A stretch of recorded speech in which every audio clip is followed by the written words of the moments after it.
Kitchen Nightmares, Equestrian Misadventures. Written by Spectra 138, Greta's Baking Company Part 2. After an hour of walking across a wind-battered part of town, Gordon Ramsay and the rest of the girls were close to finally arriving at Greta's Baking Company to find out just exactly why and how business and food coming from there has become so shady in the past few months. The weather, however, was beginning to turn for the worse as the wind began to pick up even more and the clouds overhead slowly drifted over the sun. Even in a thick coat, Gordon was slowly starting to feel the effects of the cold wind, leaving him a shivering mess. Rarity thankfully had brought extra clothes with her and wrapped Gordon up in a long wool scarf. It didn't block the cold as much, but Gordon was very much appreciative of the gift.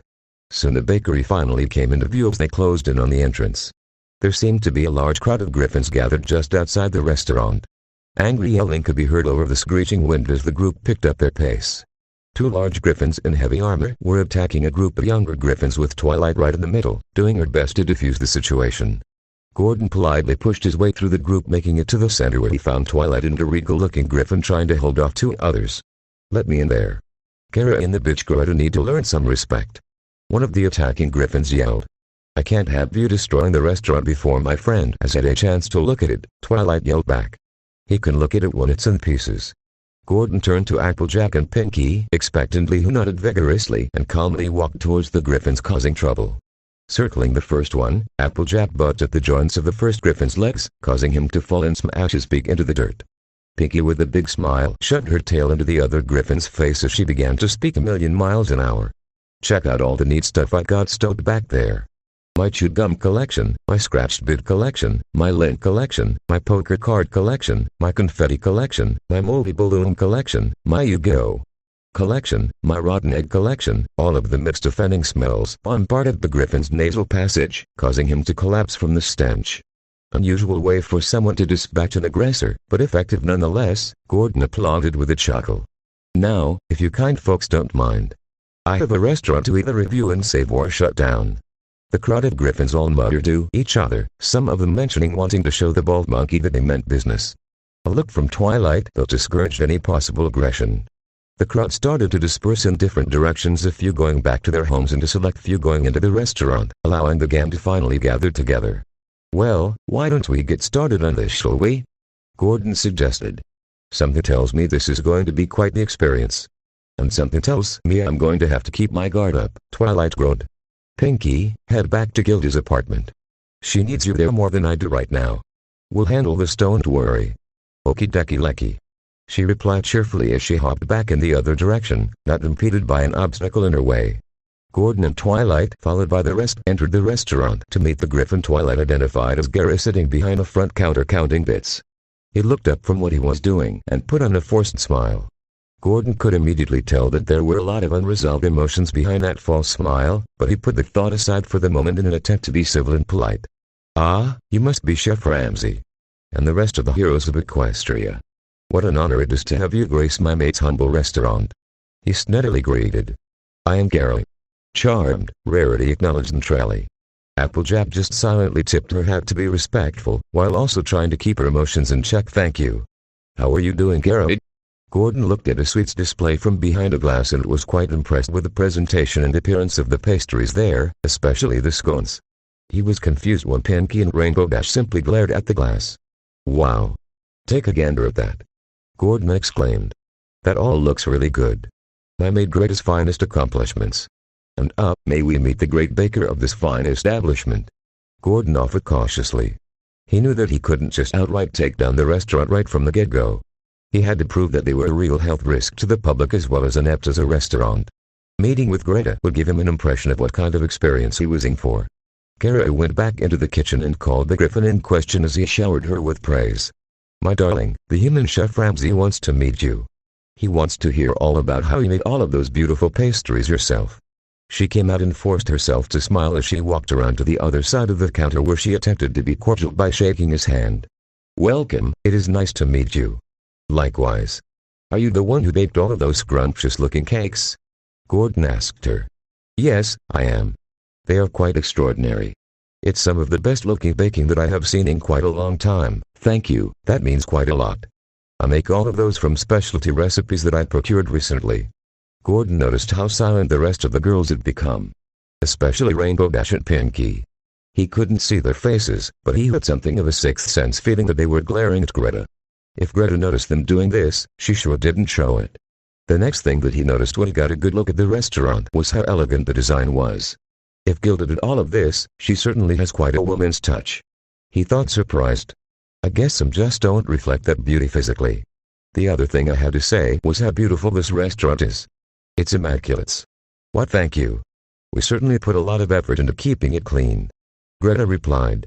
Why don't we show the chef our kitchen, my darling? Kara suggested. Yes, I was just getting to that, she replied sternly. She leads the group over to the other side of the dining room and through one of the sets of double doors. Inside, they found a virtually spotless kitchen. Completely devoid of any dirt, grime, or dust, the kitchen looked like it had been washed and polished daily. Twilight couldn't help but make a mental comparison to the cleanliness of Candlelit Castle. The maids of the castle had been trained and ingrained into their heads from youth that it was their life's work to make the castle look as heavenly and beautiful as the princesses who occupied it. She thought that the employees of Gilda's restaurant must have been taught the same. Well, threatened more than taught was the word that came to mind in this scenario that they found themselves in. Well, my first good observation is that this place is very clean, he stated. It's like a sergeant's operating room in here. Thank you, chef, we take great pride in the cleanliness of our restaurant, Kara replied with his beak held high.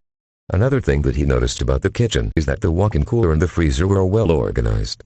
Labels, dates, times when the food was set to expire. Food was separated properly on different shelves in different bins, properly sealed. Just like he would have expected of any restaurant back on Earth.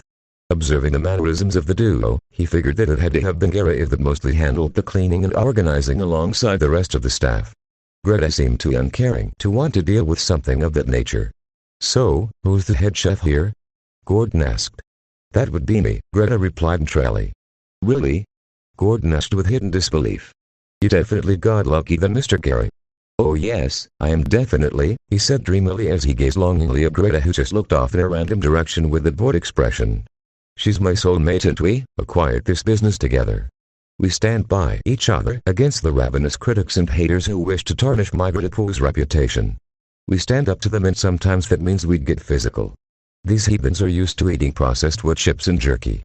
Geez, I've seen people sucking wankers before, but this is ridiculous, Gordon thought. Love is one thing, but this guy has an obsession. Well, that does bring me to one of my biggest questions then, Miss Greta, Twilight interjected. Where did my Praetorian troopers fall under then? They came here to have a meal after a long day of guarding the nearby outpost, and they came back to the outpost deathly sick. Would you care to explain why?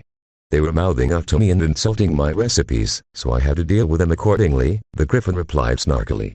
I figured real stallions would be able to handle whatever I threw at them. I guess your stallions didn't have the balls to handle what I had to offer. Twilight started to glow as her eyes turned angry and wrathful. The human knew he had to quell her anger for the time being until he got his full scoop on the restaurant. Sugar. Applejack said, trying to get Twilight to respond. Twilight? Are you alright? Spike asked cautiously. You, what? She asked in a dangerously low tone. You poisoned my true. Gordon placed his hand on her withers and pulled her over to the side to give her a quick word. Calm down, Twilight, Gordon said. We have a job to do.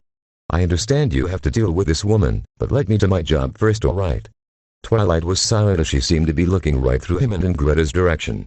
Even for a hardened man like Gordon, it was unsettling watching our eyes move when she was angry.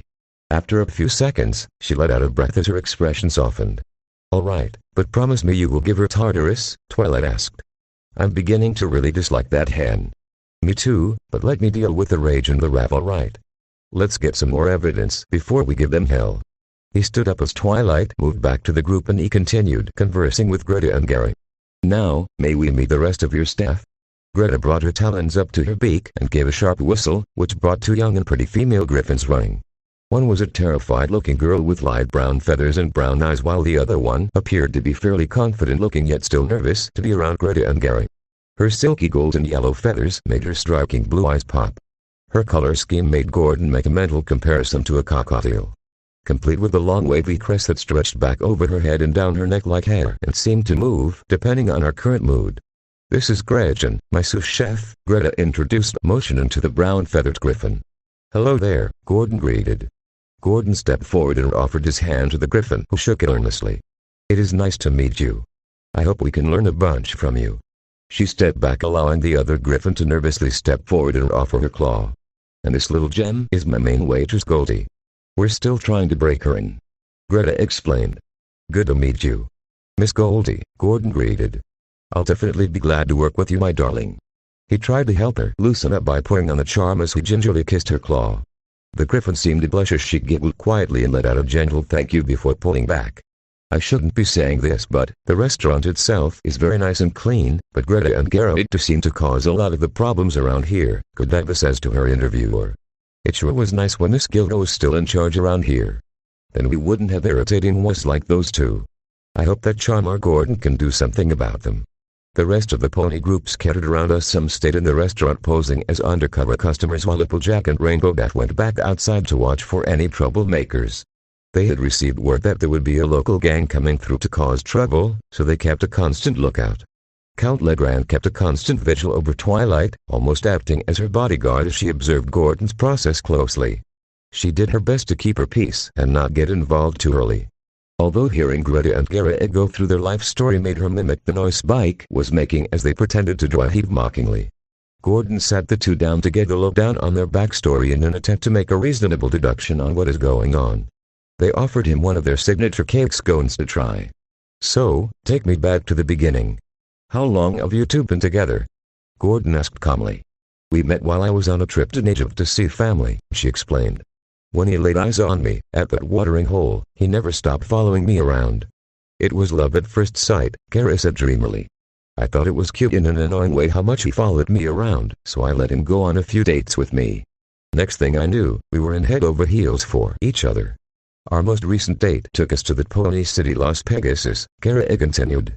"The human was doing his best to remain polite as best as he could, but the way they were talking about each other was too hilarious for him." "So do you have any experience in the restaurant business?" Gordon asked hopefully. "No, I worked in construction before, but when the crisis in Egypt hit, I still had a lot of money. My previous partner and I gathered a bit more money to build this restaurant. When I had to cut her off, the wimp was eager to take her place. So I let him." "Okay, so that's how it is," Gordon thought in realization. It's no wonder why that girl in her apartment are a complete mess eating the scone. Gordon immediately loved how rich and flavorful it was. It was firm but dense enough to not fall apart as soon as he stabbed a piece of it with a fork. "That's lovely. Very nice crust and not frosting. Thank you. The original recipe came from my previous partner, but we built on top of it. I am the only one equipped to make them. If Garrett and I are not here, nothing is made and the restaurant is not open." Everything was beginning to sound far too familiar for comfort for Gordon. "Say that again." "If neither of us is here, the restaurant is not open," she repeated. "You can't run a business doing something like that," Gordon chided. "The last time I saw someone try that, it didn't turn out so well. We cannot trust anyone to properly handle the restaurant. Griffins here are looking for quick pay instead of working hard." "How many employees have you gone through?" he asked nervously. "Counting the ponies that come to Griffinston for work and the griffins here. Well, around 1,000.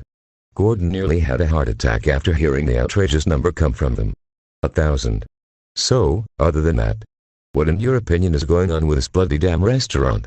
Greta then went into an explanation on how not too long ago, bad reviews started coming in, mostly thanks to Gilda who tried to sneak back into the restaurant in disguise.